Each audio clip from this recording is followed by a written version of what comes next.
Good afternoon. My name is David Ray. I'm here representing the University of Alabama at Birmingham. Hope everyone's doing well. It's been a long day of presentations, but we've only got a few more to go. So I will be brief today. I'm going to focus mainly on hardware, ISS certified hardware we have at UAB. We've talked a lot about the process today, and UAB has extensive experience with that process. So as we go through the hardware, just remember that everything I'm presenting to you, we've taken it from design, analysis, fabrication, assembly, integration, verification and validation, on-orbit support, launch landing support, crew procedures. And if I've forgotten anything, ask me. We probably can help you with that as well. But I'm not going to focus on that as much. It's just what hardware we have available to you. Next slide, please. This chart focuses primarily on why universities here are presenting to you as an ISS implementation partner. We started out as a center at the University of Alabama at Birmingham focused entirely on science, no engineering at all. As our center directors started flying PCG experiments in microgravity, they quickly realized the benefits of having an engineering group with him in the center working daily with his researchers. That way, as his researchers needed new hardware or changed hardware, he could respond much more rapidly and cut down on the time it took to get that hardware flying again for his researchers. So we started hiring out of industry and bringing in engineers to UAB, and that's where the engineering group came from. Since that time, we have continued to expand, not only building PCG hardware, we've branched out into thermal incubators, freezers, refrigerators that support both PCG hardware, but other science that requires thermal control as well. So we've continued to expand over the years, and we've continued to maintain that relationship with our science group at UAB, as well as multiple international and domestic partners, both in academia, industry. We've continued to build and develop those relationships, so we have access to that support group outside of the University of Alabama at Birmingham.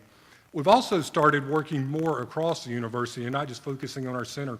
We've developed quite a few relationships now with the School of Medicine, biology, chemistry, physics, so we have access to those resources as well, which have really helped us expand our capabilities. You can read the rest of the chart for yourself, but what we're telling you here is we have that extensive experience. We're continuing to fly on the few remaining shuttle flights, and we're really looking forward to the oncoming CITES vehicles as well, which we've started the integration and analysis for those future flights. Next slide, please. This is a pretty slide that shows you graphically the flights we've been involved with and what payload or multiple payloads have been on those flights. It covers a multitude of platforms, shuttle, Space Lab, Space Hab, ISS, Soyuz, and Mir as well. We've also provided launch support at Baikonur, and we've also taken payloads to the Russian safety panel, their equivalent of our PSRP.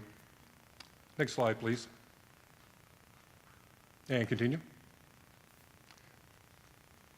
You just heard a presentation on Merlin. We didn't coordinate ahead of time, so there's a lot of redundant information here, so I'm not going to spend a lot of time on the capabilities of Merlin. You can read the chart for yourself. We have one on display, the qual unit's on display out in the hallway. So if you want to come out and take a look at it, you're more than welcome to. The big thing about it is we have 7 flight units available. There's currently one on ISS. It's been operating since November of 2008. It's working in the crew galley.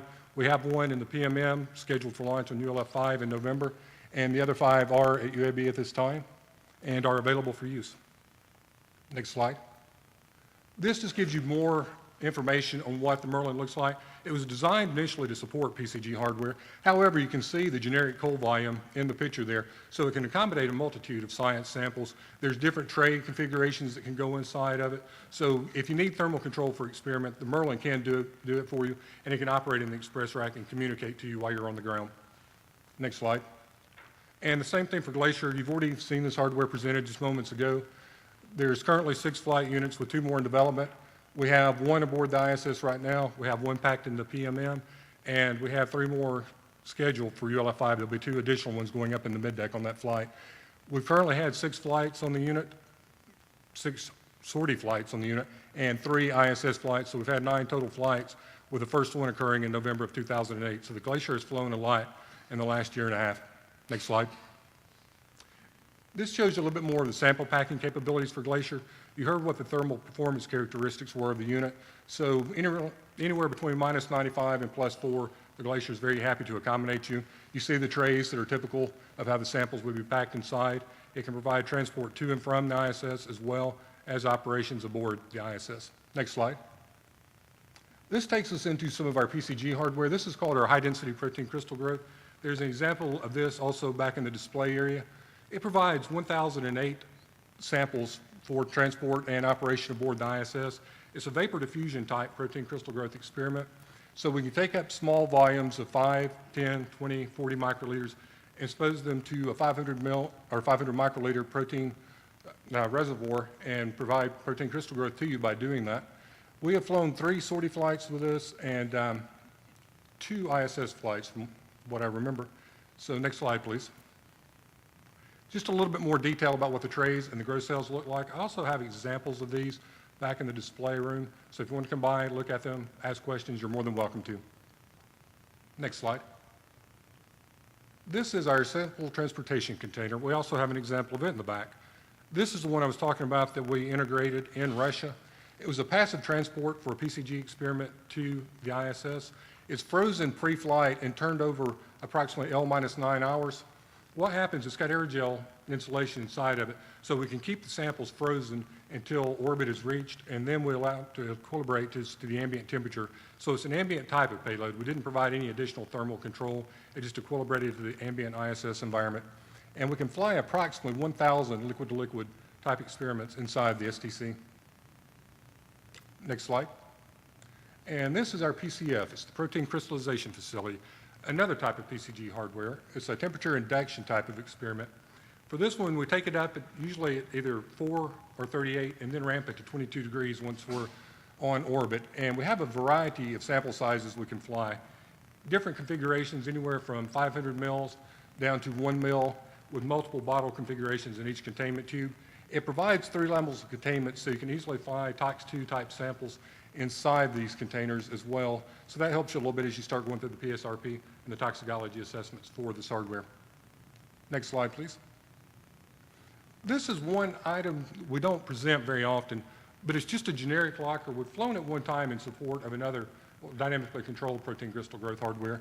But it's just a locker designed to interface with the express rack. It just gives you that empty volume along with the cutouts in the back for airflow through the locker. So if you have some sort of passive experiment and you just need a certified structural container to take it up and down, we can provide you this as well. And it's flown one time, qualified for 11 flights, so it's got quite a bit of flight left on it if anyone ever would like to use that as well.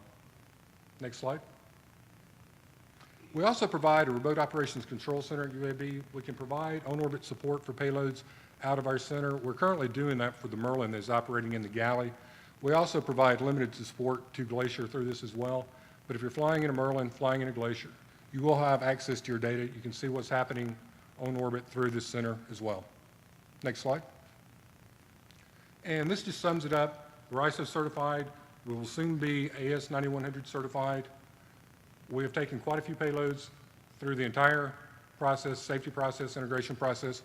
We can help you do that. We have an experienced team of engineers, so we're glad to do that for you.